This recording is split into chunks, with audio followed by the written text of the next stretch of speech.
Commercial के लिए 1 करोड़ रुपए कुछ नहीं है आज की डेट। अगर आप कमर्शियल में जा रहे हो और आपकी ये स्टार्टिंग रेंज है, आप ये समझ के चलो। नोएडा जैसे शहर में, नोएडा के अंदर कमर्शियल इन्वेस्टमेंट हम कैसे लगा सकते हैं? अगर मैं रेंटल यील्ड की बात करूं तो रेजिडेंशियल 2 से 3% पे रुक जाते हैं और कमर्शियल जो स्टार्ट होते हैं वो 6% से 11% तक के कमर्शियल रिटर्न जाते हैं। हमने बड़ा बड़ा बिल्डर्स लिख देते हैं एश्योर्ड रिटर्न, 12% एश्योर्ड रिटर्न, या फिर ये एक मार्केटिंग करने का तरीका है? अभी क्या है कि आज की डेट में तो हमारे पास अच्छे डेवलपर नोएडा में आ रहे हैं, मगर पास्ट एक्सपीरियंस नोएडा का इतना अच्छा नहीं है क्योंकि स्टक हो गए थे प्रोजेक्ट्स। एक आम आदमी जब कमर्शियल प्रॉपर्टी में इन्वेस्ट करता है तो वो सबसे बड़ी मिस्टेक क्या कर बैठता है? आदमी पैसा लगा देता है कि भाई ये प्रोजेक्ट बन रहा है, 3 साल बाद बन जाएगा और मैं इसमें पैसा लगा देता हूँ, मेरे को अभी एश्योर्ड रिटर्न दे रहा है। वर्चुअल स्पेस बहुत कम पैसे में मिल जाता है।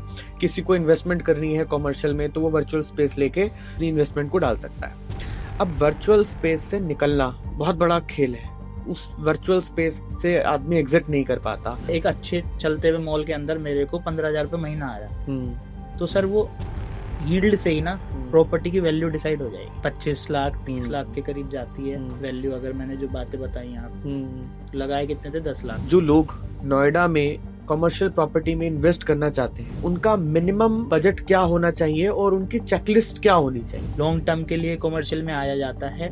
3 से 4 साल अगर मॉल नहीं चलता तो वो पेन का टाइम भी अगर आप निकाल सकते हो। एक होता है लीज गारंटी और एक होता है एश्योर्ड रिटर्न। आपको गारंटी वो चीज आ जाएगी, आपको पहले उनका LOI किसी से साइन हुआ होगा, एग्रीमेंट साइन हो गया होगा, वो उसमें गारंटी दे देते हैं बिल्डर की ये गूगल आएगा, जैसे TCS है या इन्फोसिस है। लीज असिस्टेंट जस्ट लाइक ये है कि मैं कोशिश करूंगा। जो नोएडा की सोसाइटीज में जो शॉप्स होती हैं, क्या वो रेंटल इनकम के हिसाब से परफेक्ट है कि जिससे अच्छा रिटर्न आ सके? एक डिपार्टमेंटल स्टोर जरूर चाहिए मेरे को अपनी सोसाइटी के अंदर, सलून जरूर चाहिए मेरे को अपनी सोसाइटी के अंदर, बैंक जरूर चाहिए मेरे को अपनी सोसाइटी के अंदर, ठीक है। कुछ नीड वाली चीजें होती हैं, मेडिकल स्टोर हो गया सर, तो ये तो चाहिए ही चाहिए।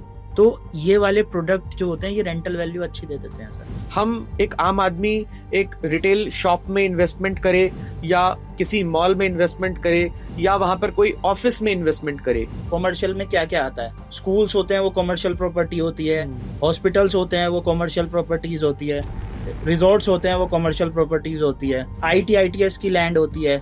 नोएडा अथॉरिटी ने SEZ जोन्स बना रखे हैं जहाँ पर सारे कमर्शियल एक्टिविटीज होती हैं। तो मनु जी, आज के समय में नोएडा में ऐसे कौन से कमर्शियल प्रोडक्ट्स अवेलेबल हैं जहाँ पर इन्वेस्टर इन्वेस्ट कर सकते हैं?